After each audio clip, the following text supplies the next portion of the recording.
I was able to get away this weekend and spend some time in the mountains by myself. And as a result of that, I read a bunch more in our Maslow book. And I want to share with you some of the striking observations that he made that are things that I'm aware of. I think I've read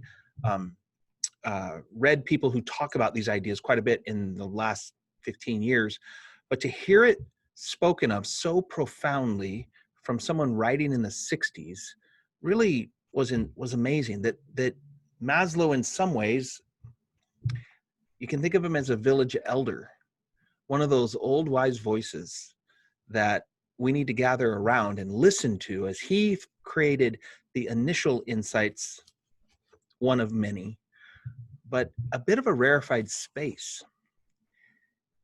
And the section that I was reading about is all about creativity.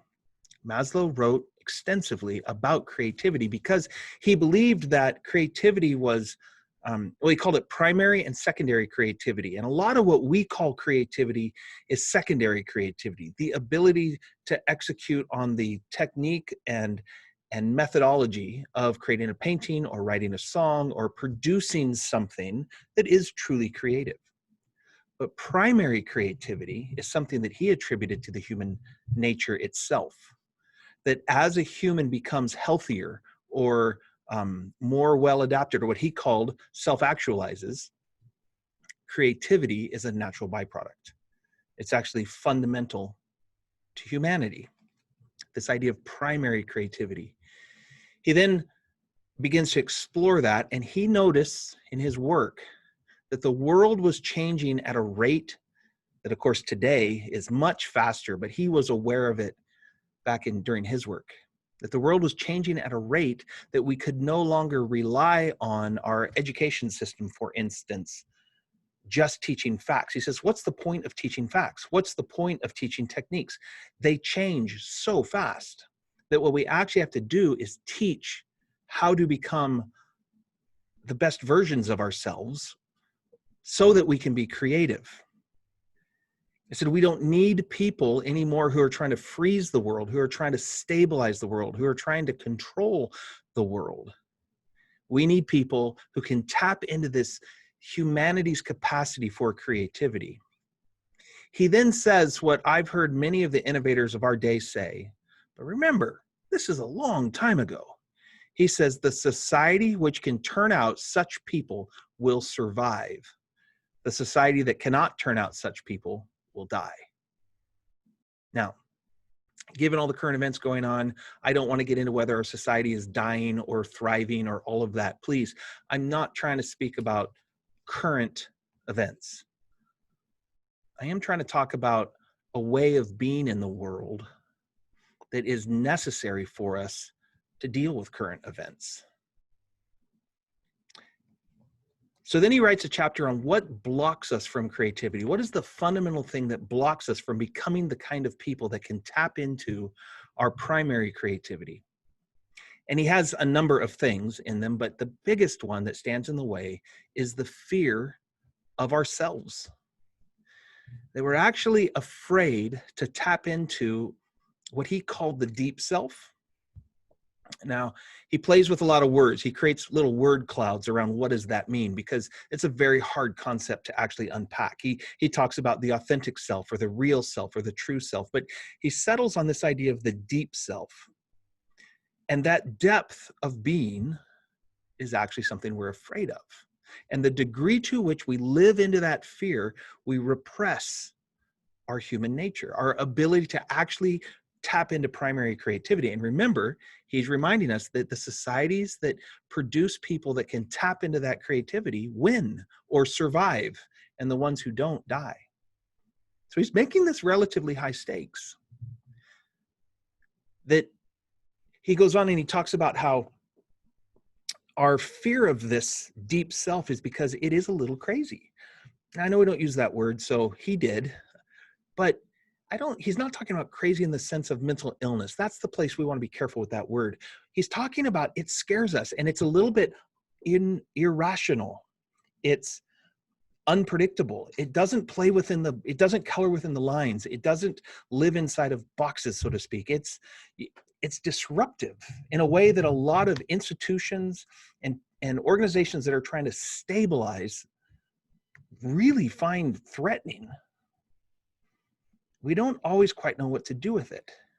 He also talks about how deep inside of in the deep self, we have both a feminine and a masculine side, and how a lot of the challenges we find playing out between males and females in society are actually a fear of tapping into a challenge that's playing out deep within ourselves, between feminine and masculine within us. There's a deep understanding of self that has a natural byproduct of primary creativity. And to do that work, to access it, is necessary. In fact, he makes it pretty high stakes. And that the impediment to doing that work is fear. Now, a lot of times we don't even know what we're afraid of. The things that we know we're afraid of, that's the easy stuff. It's the way in which we repress even our fear that's challenging. So how do you know what you're afraid of that is disallowing you from accessing a playfulness, a childlikeness, an irrationality that is also useful? I think the number one thing to look for is places in our lives where we're seeking control. Control is a natural response to fear. So in places, you might be able to make the argument it is appropriate. However, most, almost all possibly, of what we're afraid of isn't actually scary. It just is going to introduce us to our deep self. And we are afraid we might not come back, that it might not be valuable, that it might not be, well, as Brene Brown says, worthy of love and acceptance. Maslow seems to say it is. He seems to say it's necessary. And he, along with a handful of other people at this era, were beginning to tell us that it was the way of the future. What I find fascinating about that is we have all the conditions that Maslow was pre-seeing going on today. Increasingly, the means of production is the delivery of primary self to the market, delivery of creativity, the ability to innovate, to recognize that the facts of our world are changing so fast that we have to go past that in order to understand what's going on. We have to be more resilient and agile. Those words are all emerging with greater importance as the mechanisms through which we create value change. I believe that value is created by the delivery of self to the market for the benefit of others. In fact, that's what I think business is.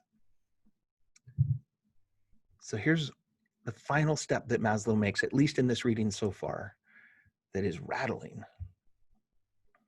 is that the pursuit of the deep self includes two things: the pursuit of self and the pursuit of the unself. We have to go into the place of the unself. We'll probably talk about more about what that means in upcoming videos.